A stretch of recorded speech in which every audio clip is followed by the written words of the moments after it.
Taiwan, I'm Reece with news from here in Taiwan and around the world. Advocates are calling for stronger sexual privacy laws as cases of image-based sexual violence rise in Taiwan. A recent report from the Modern Women's Foundation cites government data as showing 1 in 15 people have been affected by this in recent years. They had intimate images taken without their consent, through coercion or through deepfakes. In 2024, Taiwanese police looked into just over 3,200 suspects in such cases. Only 187 were convicted, about 6%. The foundation is now calling for stricter laws punishing those who possess or buy these images. For more on the impact of image and digital-based sexual violence, Tiffany Wong spoke to Ting Cheng, an artist who's recently held an exhibit in Taipei focusing on the topic. So as you're making this exhibition, I know you're trying to educate viewers, but also for you, what did you learn from your research? What I was quite shocked about, it was also sometimes, again, I think this is based on every precinct, every city, every country, it's not generalization, but sometimes how police reacting to certain things like that. Like I heard stories on how police were, some of them, of course, were dismissive about cases like that. They feel like, well, there's nothing you can do. And also, I think the other thing is how, I'm going to use the word outdated in a way our laws aren't. Like especially cyber crimes, like deepfakes, things like that. It's really not much of a organized regulation about this, and I think we really need to catch up with the situation, and we need to evaluate the harm because in Taiwan we have this cases like, oh, I just used your face to make deepfake porn, so I didn't rape you, I didn't expose your nudity, and how do we find crimes like that, and also. Like, I think there's also very subtleties like, oh, are you profiting? So as if only you're profiting, there will be a crime from it, But I think it's very complicated. There's a lot of harms are done. So I feel like, first, I really think as a society, we need to be less judgmental, just as a whole, And also, I think the laws really need to catch up with the situation. What kind of change do you hope your exhibition can bring?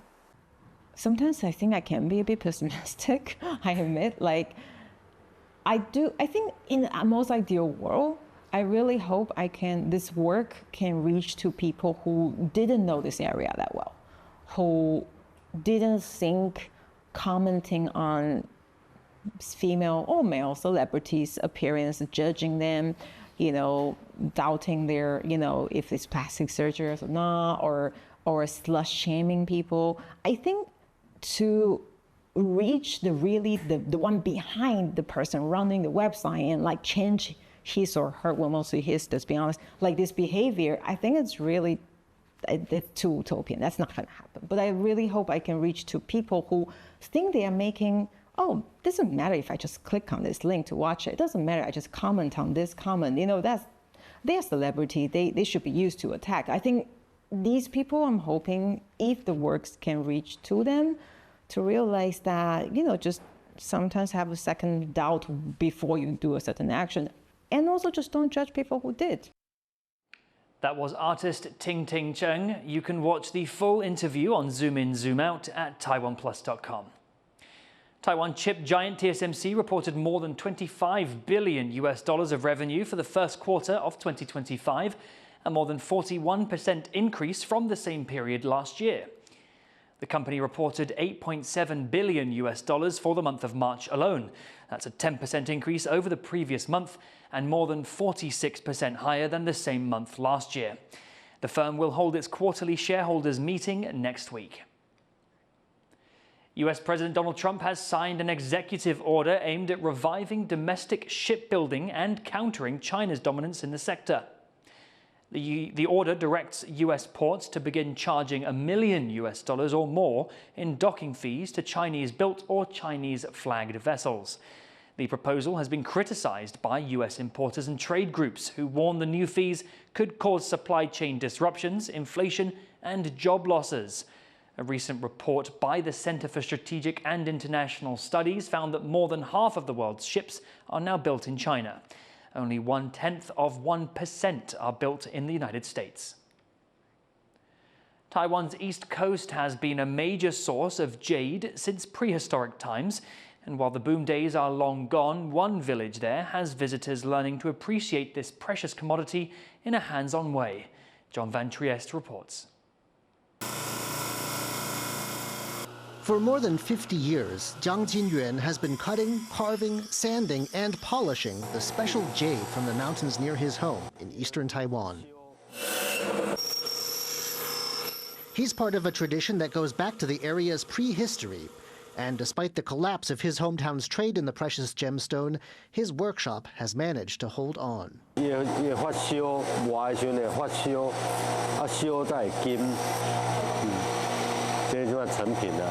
Now, an exhibit showing off the story of Jiang and his neighbors in a place that's still proud to be Taiwan's jade capital.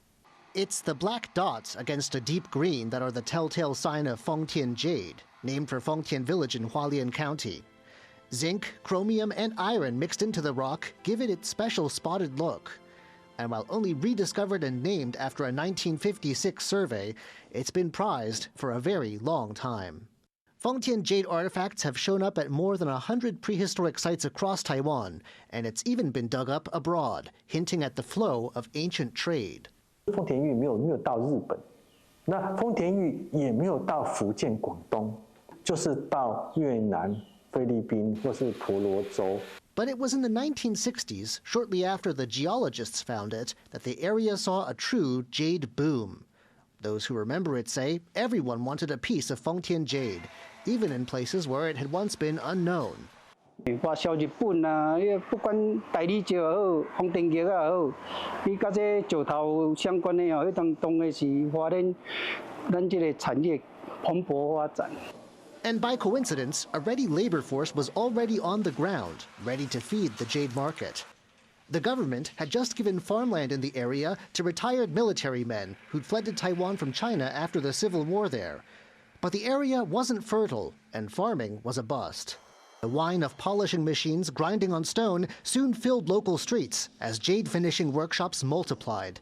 Industry veteran Jiang Jinyuan remembers. 80间左右，拢从事台湾玉加工的行业，大部分都是小家庭的加工业了。哦，大家做的外销。 By 1975, up to 90% of the world's jade was coming from these few workshops in rural eastern Taiwan. Though some miners would steal jade and sell it on the black market, the industry kept going from strength to strength, until very suddenly, the whole thing vanished. Taiwan's economy stumbled amid global oil shocks, and jade from other places, Siberia and Canada, proved to be what the market wanted, leaving Fengtian's jade products unsold. But there are survivors, those who've learned to adapt, like Jiang Jinyuan. 没落了就一间一间的结束。哦，我们是经过几十年一个产业，我们是一直撑到最后，哦，来转型做 DIY。 若无转型，阮的产业就爱流失掉啊。 Today, like the rest of Hualien County, Fengtian is a tourism powerhouse, a place where city dwellers come to recharge amid the clean mountain air and green landscape. Here, hunting for the perfect piece of jade in the area's fast-flowing streams makes for a pleasant afternoon.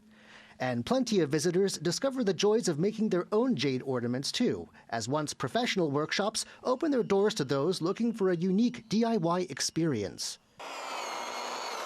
The days of mass export may be past, but Fengtian is still in love with its jade. And the many who pass through each year come away loving it too. From prehistoric trade good to modern tourist attraction, Fengtian jade has played many roles over time. But it's always tightly linked to this special corner of Taiwan and the people who call it home. Alex Chen and John Van Trieste for TaiwanPlus. Thank you for watching What's Up Taiwan. Finally, here are some highlights from the Disney 100 exhibition in Paris. I'm Reece, take care and see you next time.